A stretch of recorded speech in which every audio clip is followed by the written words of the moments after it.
Hi everyone, it's Tanja from Tanja Kraus Horsemanship here, and you are joining me for an early edition of Wednesday Night Live.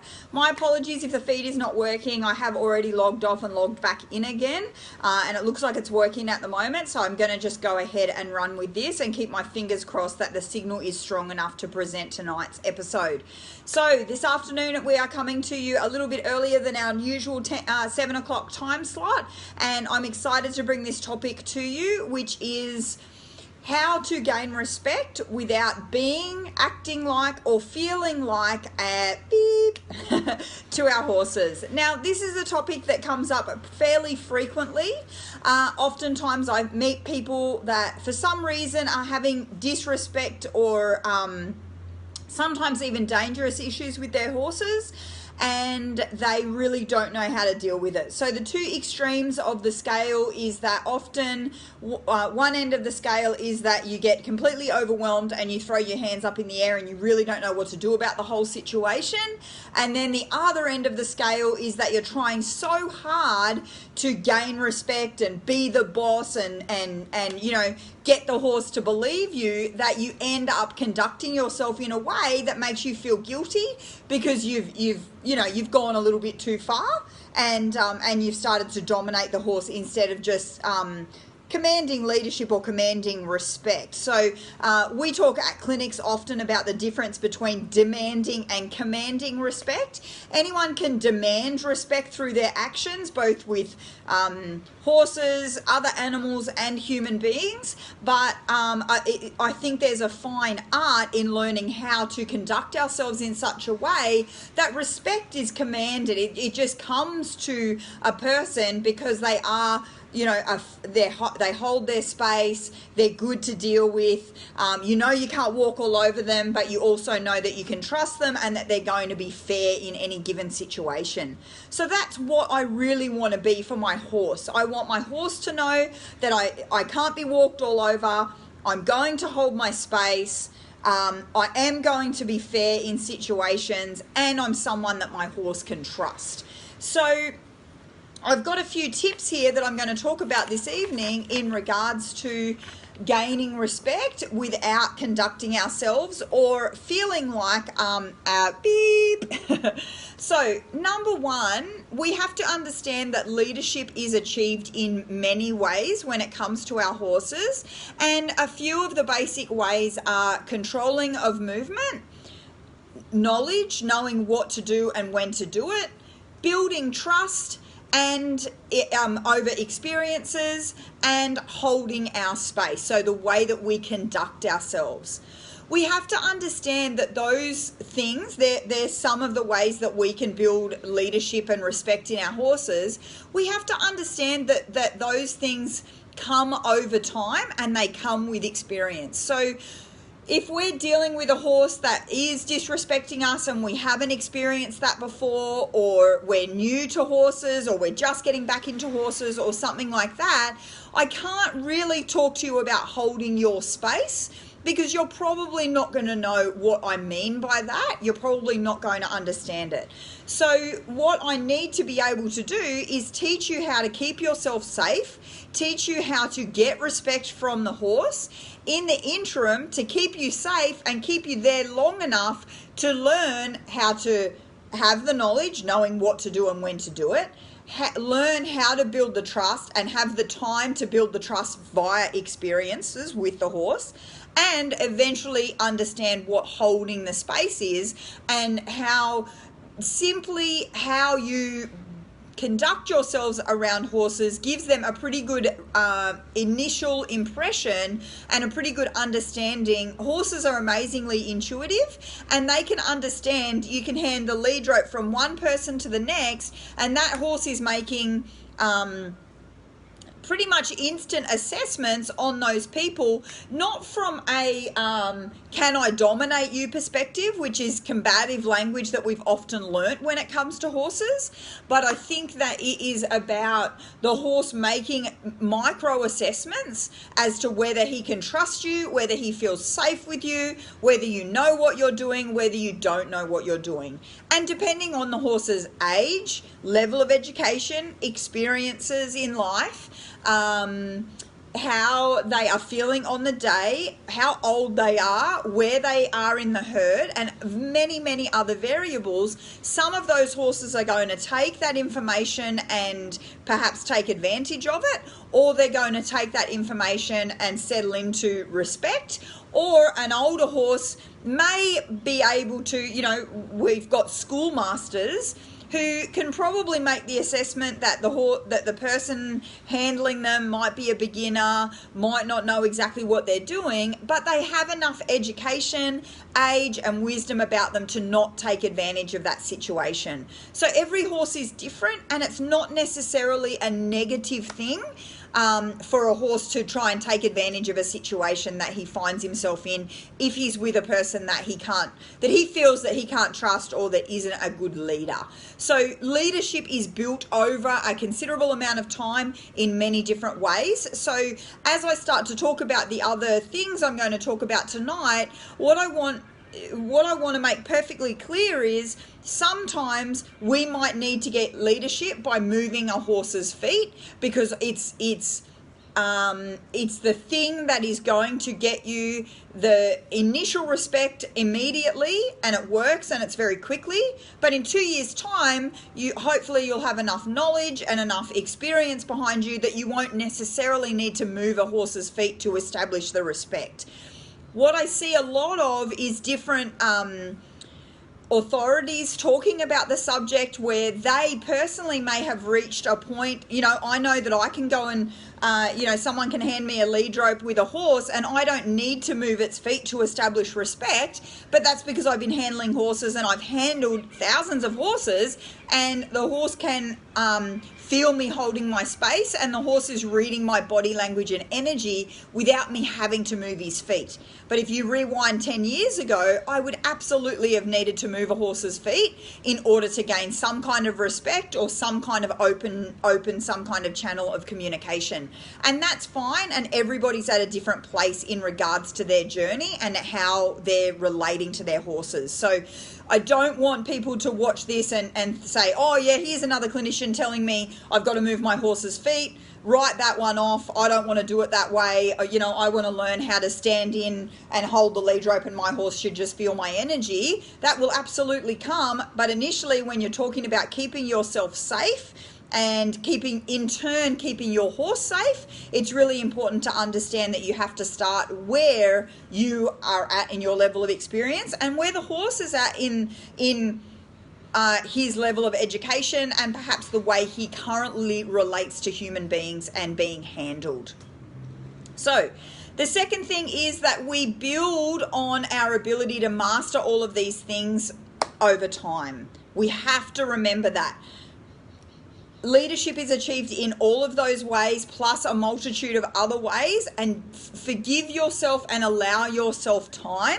And I understand that some people watching might be thinking, I don't have time, my horse is already running over me, my horse is kicking out at me, my horse is doing all of these things. Move his feet. That's the most simple, direct, easiest answer that I can give you at this point in time. But I've got another 7 topics to talk about tonight, or 7 things to talk about in relation to this topic. So bear with me and you might pick up something else that is going to help you with your horse.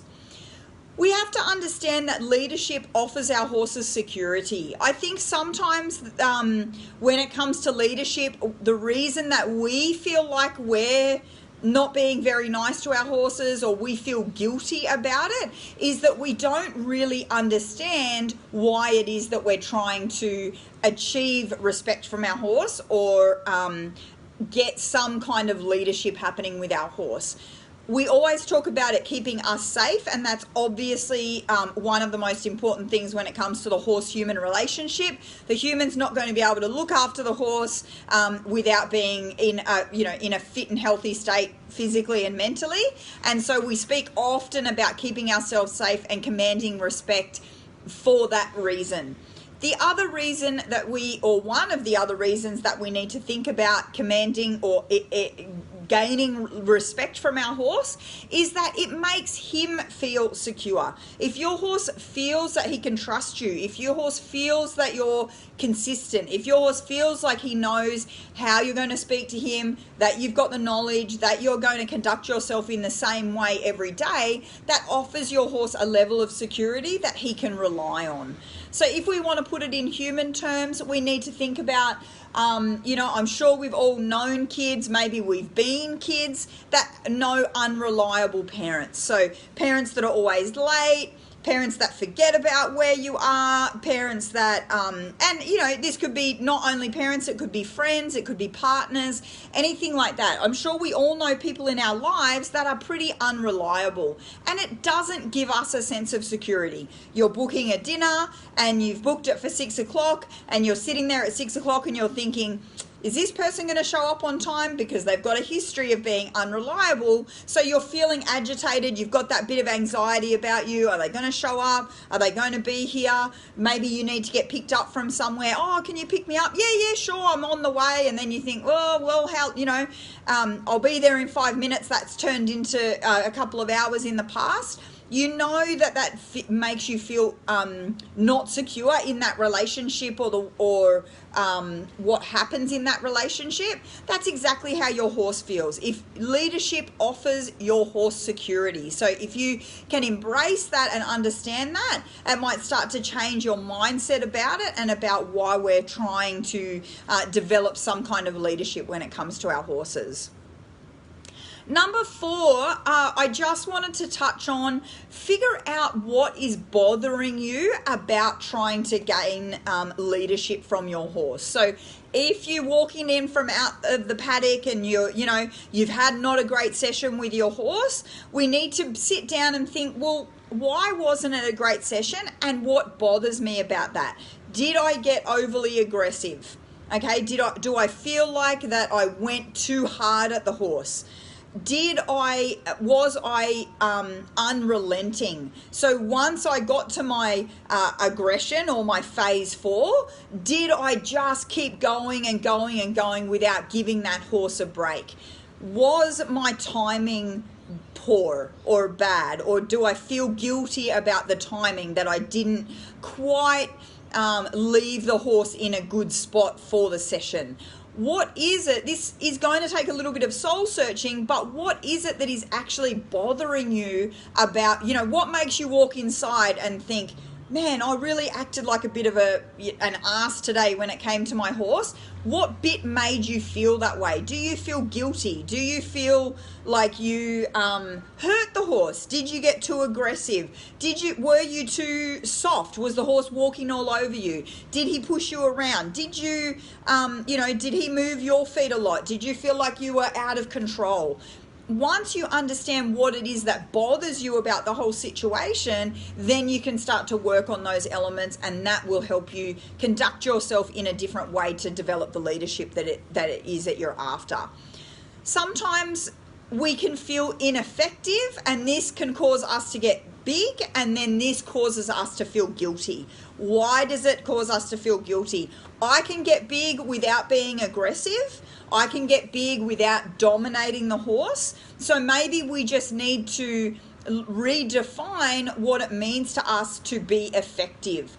Oftentimes I meet a lot of people where effective and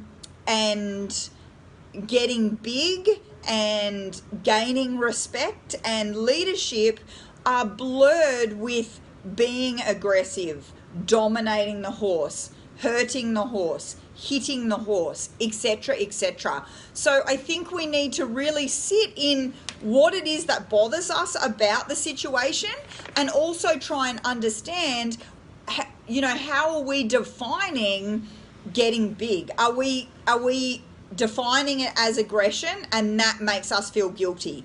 Are we defining it as dominating the horse and that makes us feel uncomfortable because that's not the relationship that we want to have with the horse? I meet a lot of people who think that phase 4 is violent or phase 4 is aggressive towards the horse, and that's not what it is. It's not what it's supposed to be.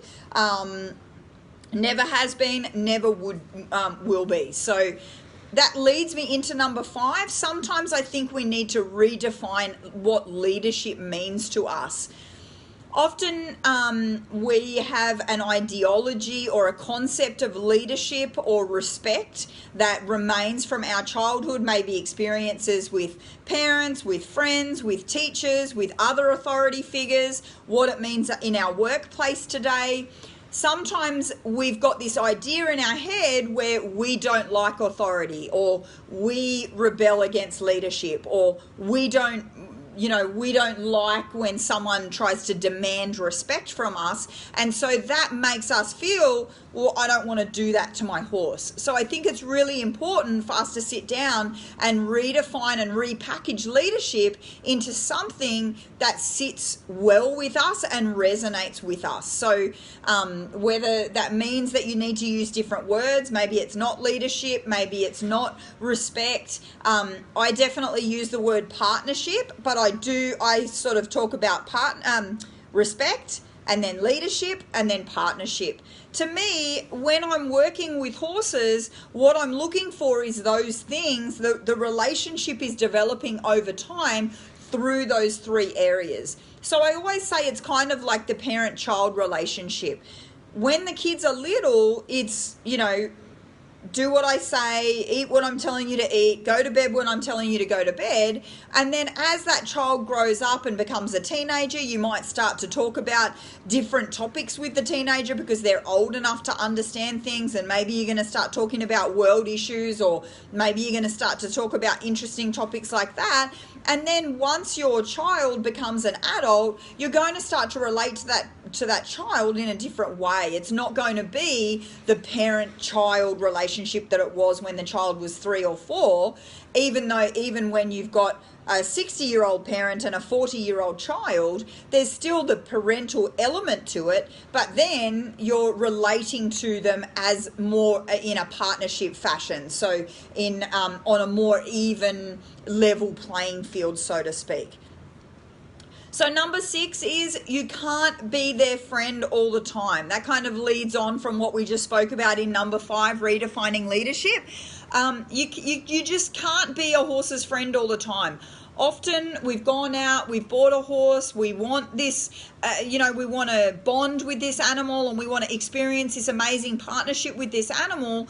And the fact of it is that you're dealing with a wild animal, and you're dealing with an animal that operates on completely different survival ideologies and physiologies than we do as human beings. And they don't understand that I want to feed you and love you, and I want to rug you and love you, and I want to put you in a stable and love you, and I want to kiss you and cuddle you, and this means that I love you so much. And then the horse does something like kick out at us because we're too close to their feet or something, and then we get horrified about it and go, oh my God, he doesn't love me anymore. Horses need security, which comes from understanding boundaries and understanding, who can look after them, etc., etc. It's not the same as, affection or giving them things, etc., etc. So you can't be their friend all the time. Setting boundaries establishes a mutual respect. Number 7 is be consistent. So this is little and often, preferably every day, doing something that is developing a little bit of respect from your horse, developing a little bit of leadership with your horse, re-establishing every day that you are holding your space, that you are conducting yourself, that you are present in that moment.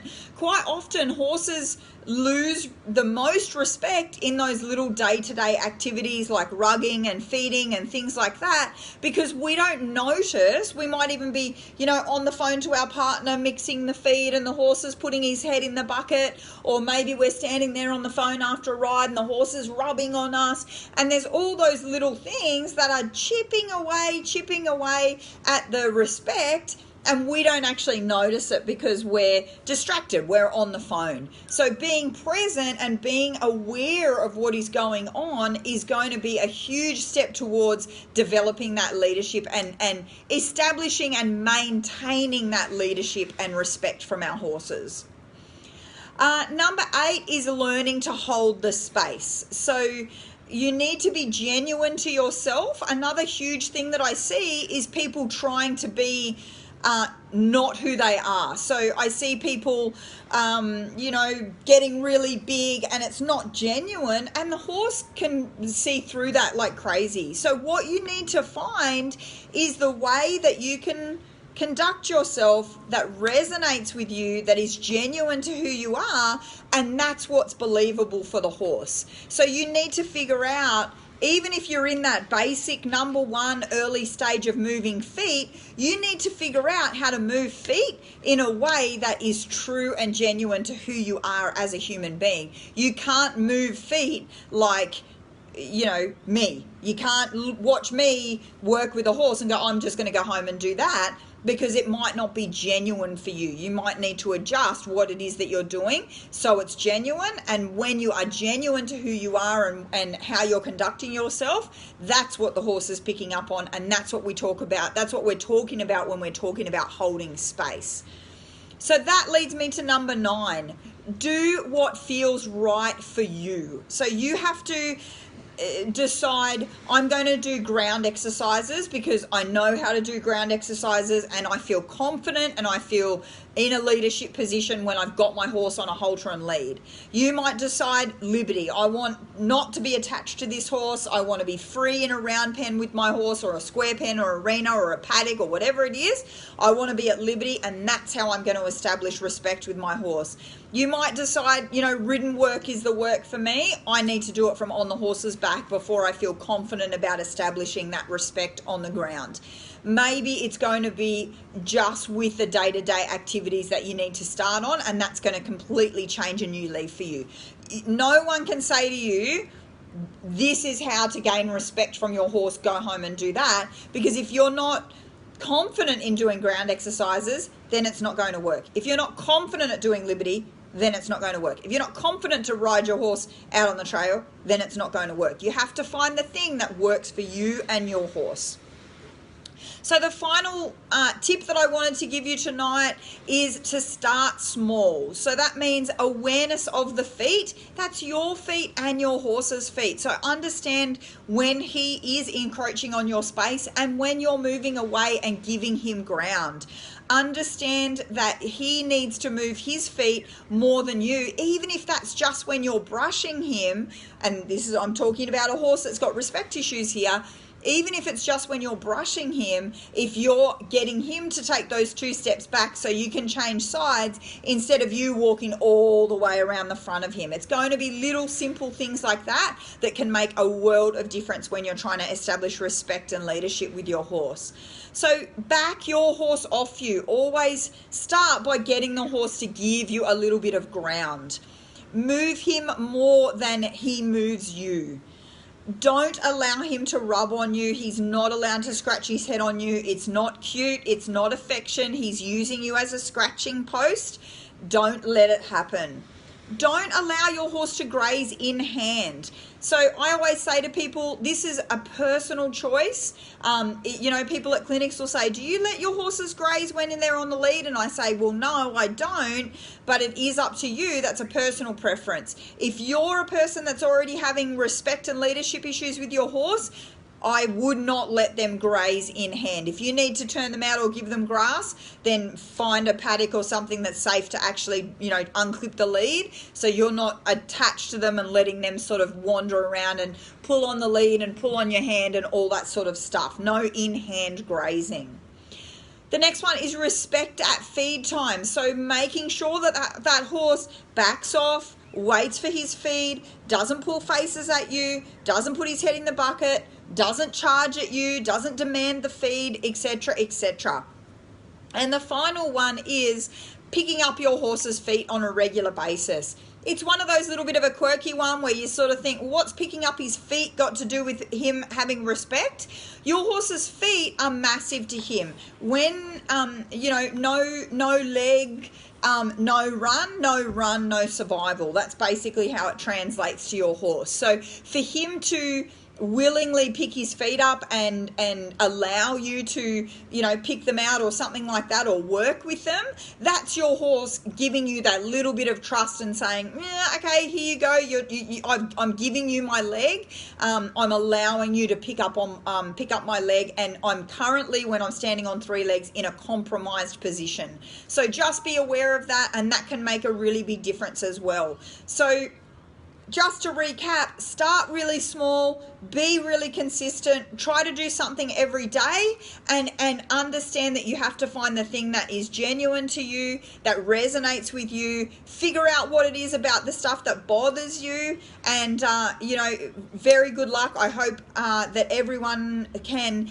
take some of the tips out of this Wednesday Night Live and use them and apply them with their own horses. Please let me know how you're going, and if any of them resonated with you and worked for you and your horse. So thank you so much for joining me. I can see there's a few comments popping up. I'll definitely reply to them later on this evening. I really appreciate you coming on the early segment. I'm currently up on the Gold Coast spending a little bit of time with my family, and we're going to head out for dinner shortly. So I just wanted to make sure, I would rather do it early than not do it at all. So thank you so much for joining me for Wednesday Night Live. Go ahead and tag someone in this video. I am going to put the replay up so they will be able to watch it later if you think it's going to help them, or share it in your local horsey groups, etc., etc. If you've got a topic that you'd like to see me cover on Wednesday Night Live, please send it through. I'm always looking for topics. I really appreciate you joining me, and I hope you're having a great week with your horses. Good night.